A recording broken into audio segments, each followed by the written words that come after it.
최순실 씨의 국정 개입 의혹이 잇따라 터져나오면서 정치권엔 후폭풍이 거세게 일고 있습니다. 여야는 특검을 추진하기로 했습니다. 네, 최순실 씨가 처음으로 비선 실세 의혹에 입을 열었는데요. 자세한 이야기 장성우 건국대 교수, 백성문 변호사와 함께 나눠보겠습니다. 안녕하세요. 네, 안녕하세요. 어서 오십시오. 장 교수님, 어제 이제 그 세계일보 오늘 나왔죠. 세계일보에서 오늘 독일에 잠적 중인 것으로 알려진 최순실 씨에 대한 인터뷰가 나왔습니다. 네. 지금 보면은 여러 가지 의혹들과 관련해서 특히 이제 문건을 받아본 것과 연설문과 관련해서 대통령의 마음을 좀 잘 알기 때문에 조언했을 뿐이다. 이 정도로 얘기를 했거든요. 네. 이해가 되는 대목인가요? 뭐 저는 개인적으로는 이해가 안 되는데 네. 본인은 그렇게 주장할 수가 있겠죠. 예. 어차피 이것은 이제 사법 당국에 가서 이제 심판을 받아야 되지 않겠습니까? 예. 검찰 들어서 받고 특히 최근에 이 문건이 태블릿 PC가 언론에 공개된 이후에 언론에 거의 뭐 본인의 이름이 도배되다시피 하니까 이것을 외국에 있음에도 불구하고 이것을 다 서치해보지 않겠습니까? 예. 그런 차원에서 어떤 것은 정말로 본인이 하지 않은 것도 있을 수가 있고 그것은 이제 조사 결과를 발표를 봐야 되고 예. 이것이 언제까지 발표될지는 모르겠지만 그래서 그거에 대한 어떤 차단막일 수도 있고 그리고 두 번째는 엊그제 대통령이 사과를 전격하지 않았습니까? 예. 그래서 그거에 대한 부담감도 상당히 지금 압박감 요인을 가지고 있는 것 같고 예. 그리고 이제 세 번째는 이렇게 언론을 통해서 자신의 어떤 소회라든가 이런 것을 실체적 진실은 아직 밝히지 않았지만 일단을 보였다는 것은 어떻게 보면 귀국 준비를 하고 있다. 그런 것을 저는 이렇게 단적으로 볼 수 있는 장면이라고 봅니다. 귀국 준비를 하고 있다고 보세요. 지금 본인 입장에서는 몸이 너무 불편하고 해서 갈 형편이 안 된다 이렇게 얘기를 했던데요. 일단 뭐 그 협상이라는 거 그렇지 않습니까? 예, 이것도 예. 일종의 협상인데 예. 가냐 마냐 이거 할 때 검찰과 서로 이제 사법당과 서로 조율을 하지 않겠습니까? 예. 그럼 내가 아픔에도 불구하고 내가 가서 진실을 밝히고 잘못이 있다면 법적인 처벌을 받겠다. 그렇게 나올 가능성이 상당히 많다고 봅니다. 예. 그렇습니다. 네, 지금 보면은 협상의 여지를 남겼다라고 하는데 혹시 뭐 이 부분 가지고 검찰이 뭐 판단할 수 있는 근거가 될 수 있을까요, 근데? 아니 지금 오늘 그 최순실 씨 인터뷰 내용을 좀 보면요, 예. 청와대가 화날 만한 얘기예요. 네. 네. 저는 지금 검찰도 굉장히 지금 민망한 상황이 돼버린 게 예. 지금 최순실 씨 얘기가 나온 지 얼마나 됐습니까? 그리고 독일에 잠적해 있다는 게 얼마나 오래 됐는데 그러니까요. 언론사가 찾을 수 있는 사람을 검찰이 못 찾고 있는 거로밖에 보이지 않지 않나요? 예. 그러니까 청와대도 즉각적으로 바로 지금 최순실 씨 인터뷰 내용에 대해서 굉장히 불편한 심경을 드러냈어요. 청와대 예. 입장에서도. 예. 그러니까 최순실 씨가 어제 한 얘기 자체에서 앞뒤가 안 맞는 내용들이 너무 많습니다. 네. 그러니까 일단 태블릿 PC 내게 아니다라는 거잖아요. 네. 그러니까요. 그럼 그 전에 이메일이나 뭐 어쨌건 연설문 이런 거 받아봤다고 했죠. 그럼 뭐로 받은 건가요? 그럼 그건 또 다른 게 또 있나요? 그러니까요. 그러니까 지금 본인이 아예 그런 부분도 한 적이 없다라고 하기는 박근혜 대통령께서 이미 연설문에 관련된 얘기를 했기 때문에 부인을 못 하는데 예. 그럼 태블릿 PC는 그럼 또 제3자가 또 이런 내용들을 또 받는 건가요? 네. 이거는 더 큰 심각한 문제를 야기할 수 있는 거고. 그러니까요. 그러니까 일단은 지금 최순실 씨 입장에서는 국정 개입, 국정 농단과 관련해서는 자기는 이성환 사무부총장 얘기는 전혀 사실이 아니다라는 게 일단 메인인 것 같은데 그 앞에 지금 연설문과 관련된 내용들에 대한 언급이 앞뒤가 안 맞아버리는 바람에 국민들 분노감만 더 키운다고 생각을 하고요. 예. 그러다 보니까 검찰도 뭐 이것 때문인지 모르겠습니다만 지금 특별사본부 만들었잖아요. 그래서 예. 중앙지검장이 이제 전체적으로 지휘를 하는 그런 이제 최순실 씨 관련된 수사에 완전히 올인하는 모습을 보여주고 있는데 네. 최순실 씨의 인터뷰가 본인에게도 득이 되지 않고요. 이거는 지금 현재 뭐 청와대, 뭐 정부 그리고 더 나아가서 박근혜 대통령에도 전혀 도움이 되지 않는 내용입니다. 예. 네. 이번에 그 TV조선 보도를 살펴보면 뭐 최순실 씨가 박 대통령 옷을 맞추면서 네. 옷가게에서 5만 원권을 막 네. 지불했다 이런 모습이 확인했는데 이 돈의 출처를 놓고 지금 의혹이 제기되고 있잖아요. 이건 어떻게 봐야 될까요? 그러니까 지금 그 청와대에서 실제로 의복 같은 거 구입하는 비용 같은 거는 나오겠죠. 근데 네. 그걸 왜 최순실 씨가 하나요? 네. 뭐 최순실 씨는 지금 공직자가 아니잖아요. 네. 그러니까 그 돈이 예를 들어서 청와대에서 흘러나와서 했다면 그것 자체로도 일단 문제가 될 수 있고요. 예. 그러니까 지금 최순실 씨가 나왔던 그 관련된 영상에 나왔던 내용들 다 보면 의복 구입도 그렇고 예. 그리고 최순실 씨가 찍었던 옷이 박근혜 대통령이 정상회담이나 어디에 해외 순방을 갈 때 동일한 옷을 입었잖아요. 네. 북극성이라는 그 무슨 자료에도 보면 네. 제가 다 확인을 해봤는데 예. 굉장히 그 해외 순방과 관련된 일정이 다 나오고 거기서 무슨 빨간색, 예. 뭐 파란색 나오는데 딱 두 번 빼고 동일하게 입었습니다. 박근혜 대통령이. 예. 근데 옷을 동일하게 입었다는 게 중요한 게 아니라 그 옷을 입을 그 일정을 미리 알고 있었다는 그렇죠. 게. 그게 중요한 거고. 아니, 그러니까 VIP의 동선을 민간인이 다 알고 있으면 정말 극단적으로 사실 대통령이라는 지위는 만약에 하루라도 대통령이 없으면 네. 우리 국민들이 어떻게 보내야 되나요? 그러니까 VIP의 동선만큼은 철저하게 보안이 지켜져야 되는데 네. 그게 민간인에게 다 뚫렸다는 걸 단적으로 보여줬다는 그게 더 큰 문제라는 생각이 듭니다. 예. 그러니까 지금 일단은 지금 뭐 백 변호사님도 말씀해 주셨지만은 전반적인 어떤 해명들이 사실 최순실 씨가 언론에 대해 이제 본인의 심정을 인터뷰를 통해서 이렇게 드러낸 거지만 결코 도움이 되지 않는 오히려 논란만 키우고 있는 형편이 되고 있거든요. 어떻게 보세요? 지금 뭐 제정신이겠습니까? 정신적인 공황 상태라고 봅니다. 네. 지금 본인도 이 모든 것에 대해서 감당을 할 수 없고 그래서 예. 인터뷰에 보면 내가 약을 먹고 어떻게 하고 싶다 그런 얘기도 지금 나오지 않습니까? 예. 그래서 지금은 이 정신 상태 자체가 지금은 아직 정리되지 않은 그런 상태이기 때문에 예. 어떤 말을 정제된 말을 한다고 하더라도 그 쓰고 이렇게 글로 하지 않는 이상은 이거에 대해서는 사실적인 관계에도 나중에 추가적으로 구체적인 팩트를 통해서 확인할 필요가 있고 예. 국민들이 이제 분노하는 것은 국민들의 어떤 자존심에 큰 상처를 준 거 아닙니까? 예. 대통령이라는 어떤 그 큰 직을 국민들이 주권자인 입장에서 대통령을 심어줬는데 이 공적 영역에 사적 인연이 들어가서 이렇게 했다는 것은 국민들의 어떤 자존심에 큰 상처다. 네. 그래서 대통령 입장에서 사과를 했지만 구체적으로 이 사과를 취하는 최선의 방법은 빠른 시일 내에 사실 팩트를 확인하고 그리고 국민의 자존심을 회복시켜 준다는 것은 사법적인 절차를 통해서 처벌을 하든가 법적인 조치 이런 것으로 인해서 최소한의 마무리를 빨리 해야 된다고 봅니다. 예, 지금 보면요. 네. 세계일보 인터뷰에서도 대통령을 위해서 대통령 오래 알아온 마음에서 대통령을 돕고자 이런 연설문을 또 받고 이런 식의 해명을 하지 않았습니까? 네. 진정으로 대통령을 위한다면 지금 빨리 귀국을 하는 게 오히려 더 도움이 되지 않을까 이런 생각도 들거든요. 그렇겠죠? 뭐 이제 특별수사본부가 이제 차려졌고 네. 뭐 특검으로 앞으로 갈지 안 갈지 저는 특검에 대해서는 상당히 이제 회의적인데 예.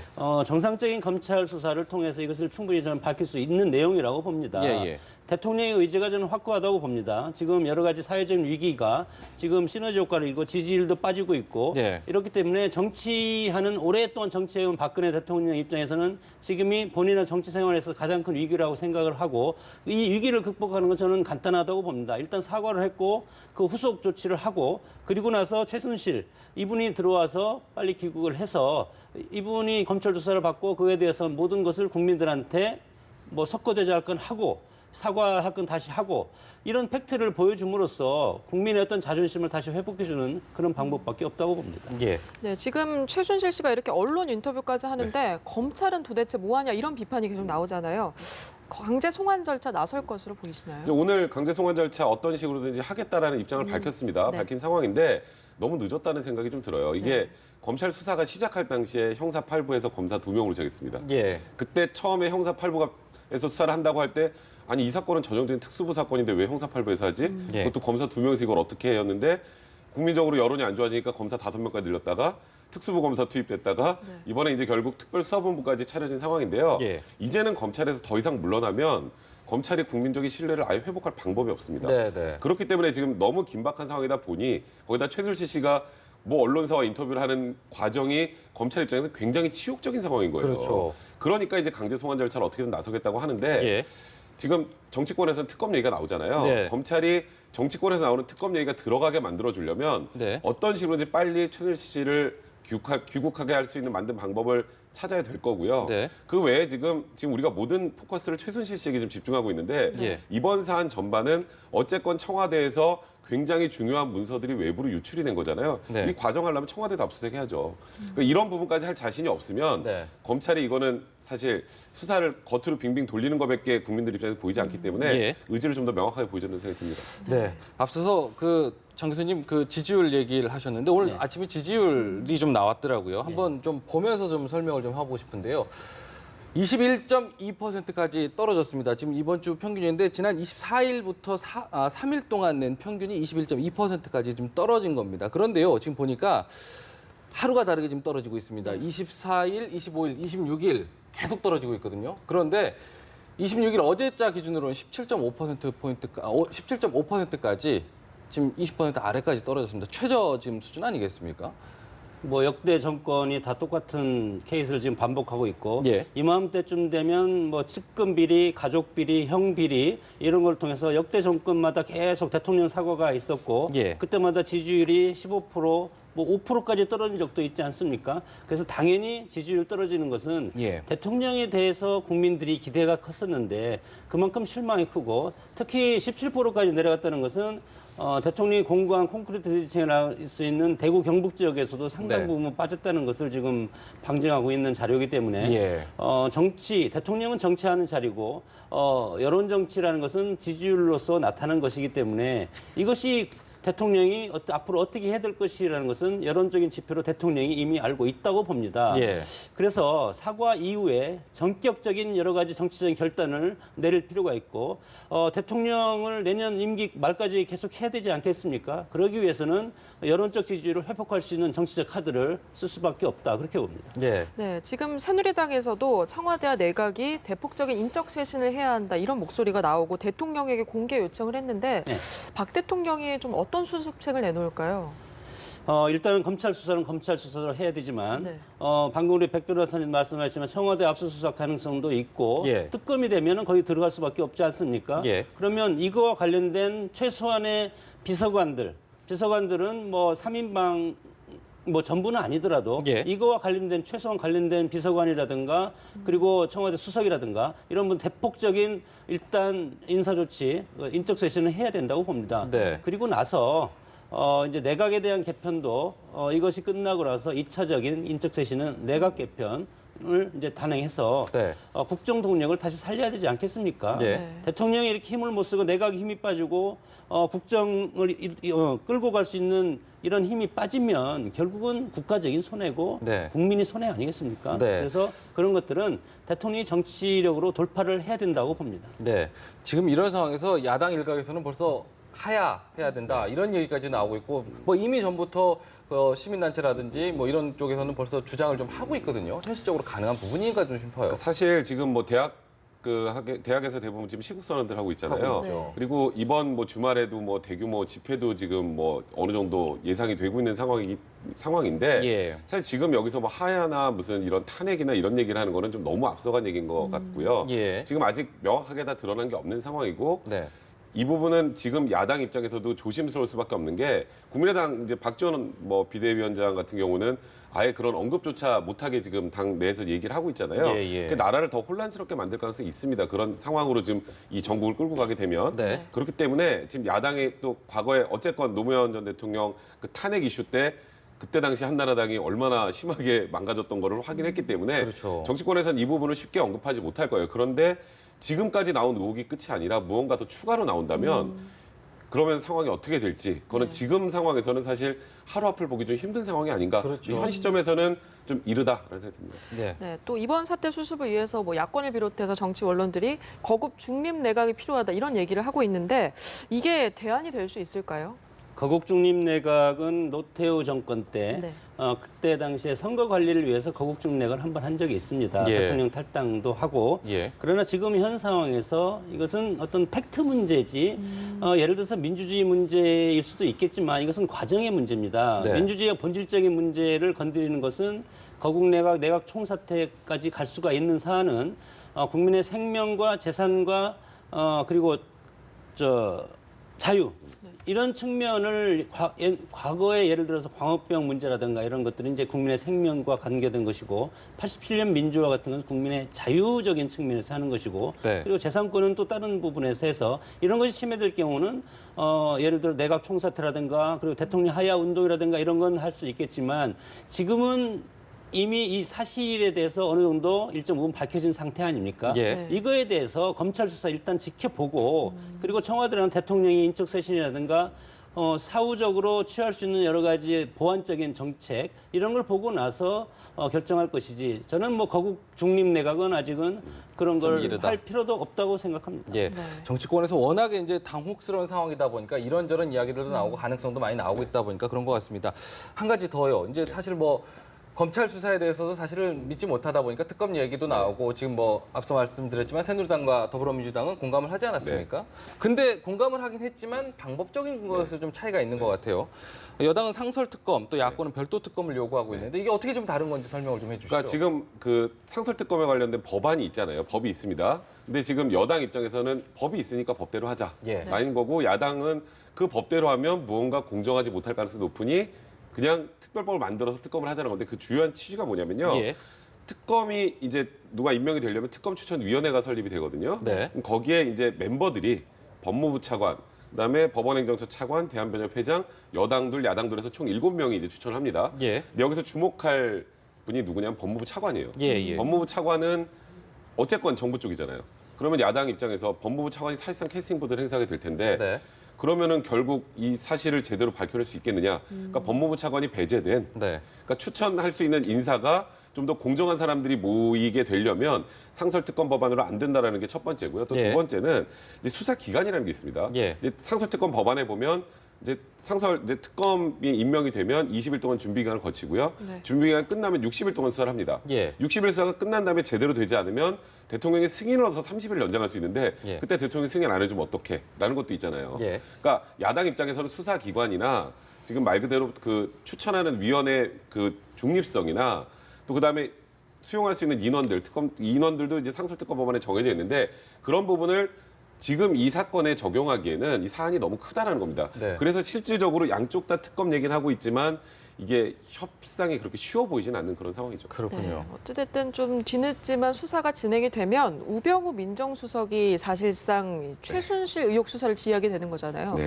이거에 대해서는 좀 지적이 나올 것 같은데요. 지금 사실 그 여야 앞에서 지금 고발까지 한 상황이잖아요. 예. 그때 당시에 나오지 않은 것, 국감에 나오지 않은 것 때문에 네. 지금 우병우 수석은 빨리 벗어야 됩니다. 지금 상황에서는. 지금 상황에서 우병우 수석이 계속 저 자리에 연연하고 자리를 지키면 박근혜 대통령의 지지율 문제가 아니라 네. 지금 얘기가 나오고 있는 뭐 하야 얘기니 뭐 이런 얘기들이 더 거세게 올라갈 가능성이 많아요. 야당의 공격도 당연히 더 집요해질 가능성이 많고 네. 우병우 수석이 있는 상황에서 지금 수사가 진행이 되면 그 수사 결과를 우리 국민들이 지금 믿을 수 있을까요? 네, 네. 지금 상황에서는 우병우 수석 스스로의 결단이 좀 필요하다는 생각이 듭니다. 지금 안 그래도 지금 뭐 김재원 수석하고도 의견 차이가 좀 있었다라는 이런 보도들도 계속 네. 나오고 있거든요. 지금 이 빠른 결단이 좀 필요할 것 같은데요. 뭐 저는 오늘이나 내일쯤 결단하지 않겠습니까? 그것은 상식적으로 생각을 해보면 지금까지는 이런 구체적인 팩트가 안 나와서 검찰 수사, 검찰 특별수사본부에서 우병우 문제에 대해서 지금 이달 말경에 발표를 한다고 해서 예. 발표를 보고 나서 아마 우병우 수석을 경질을 하려고 했는데 예. 지금 사태가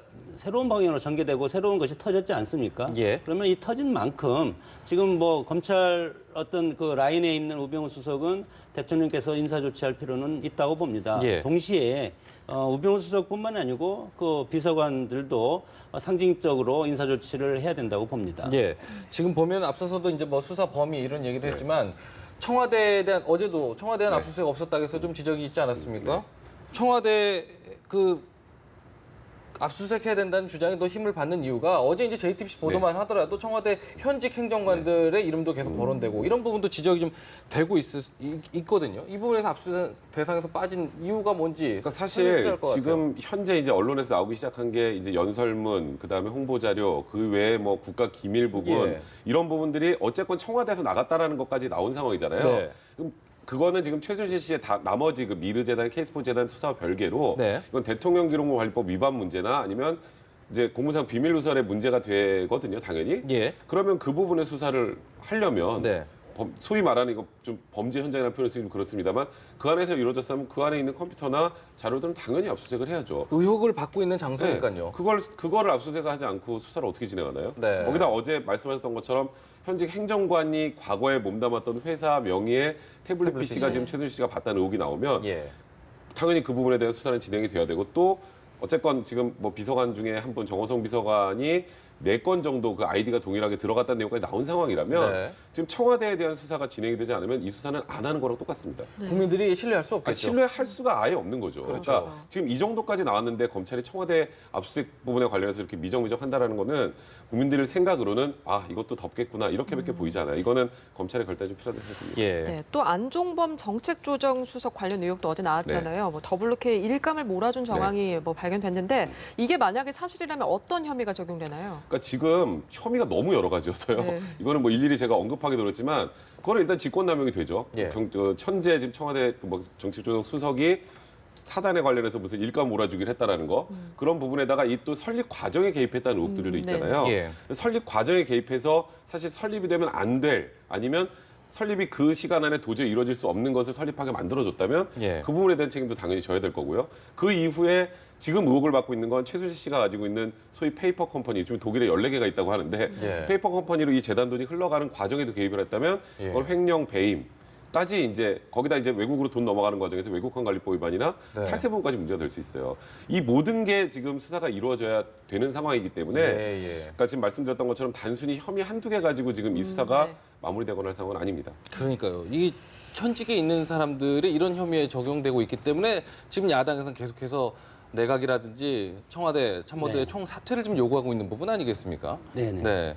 뭐 총사퇴는 아니더라도 일단은 이제 대통령이 사과를 했다는 것은 그 후에 차후적인 어떤 특단의 조치를 취하겠다는 뭐 일단은 뭐 미리 말씀을 하시는 거 아니겠습니까? 예, 예. 그래서 일단은 사과를 했기 때문에 네. 이번 주 중으로 뭐 어떤 개각 카드라든가 아니면 내각이라든가 청와대 인적 쇄신 이런 건 반드시 따라서 할 수밖에 없다고 봅니다. 예, 그런데요. 아무래도 이제 청와대 참모들도 고심이 크다 보니까 네. 이런저런 뭐 설명들도 하는 것 같은데 어제 이원종 그 비서실장이 국회에 나와서 아무래도 국민 못지않게 피해를 입고 마음이 아픈 사람은 대통령이다. 이런 해명을 했습니다. 사실 그것 때문에도 사실은 조금 국민 여론과는 좀 배치되는 해명 아니냐, 인식이 좀 잘못된 것 아니냐 이런 지적도 나왔거든요. 어떻게 좀 보셨어요? 대통령 비서실장은 대통령의 마음을 읽는 자리 아니겠습니까? 예. 대통령 입장에서 보면 그런 마음이 느낄 수도 있겠지만 지금은 대통령의 마음을 읽는 비서실장이 대통령의 마음을 지금 대변할 시기는 아니다. 네. 그래서 부적절한 언사를 했다고 봅니다. 네.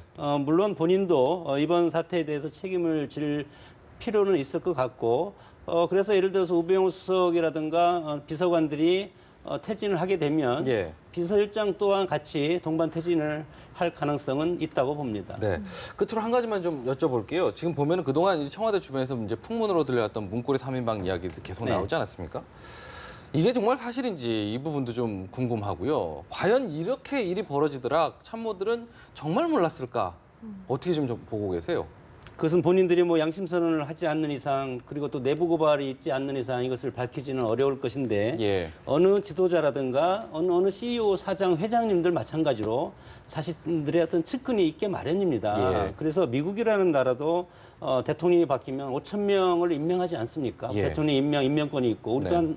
한 1,500명 정도를 대통령이 직접 임명하는 그런 케이스인데 특히 대통령과 같이 간 수족이 됐던 분들은 같이 갔다가 같이 나오는 이런 것이 사실은 어떻게 보면 당연한 건데 이것이 이분들이 국민들이 보기에는 모든 것을 좌지우지한다고 느끼게 하는 이 자체가 이 사람들이 어떤 정치적인 그런 것에서는 상당히 미흡했다. 네. 그렇기 때문에 책임을 져야 된다고 보는 거죠. 네, 네. 그런 차원에서 대통령은 내가 시키는 것만 했다. 그럼에도 불구하고 국민들이 이런 의혹을 갖고 있다면 그 자리에서 저는 물러나야 된다고 봅니다. 알겠습니다. 네, 오늘 말씀은 여기까지 듣겠습니다. 지금까지 장성우 건국대 교수, 백성문 변호사와 함께했습니다. 고맙습니다. 고맙습니다.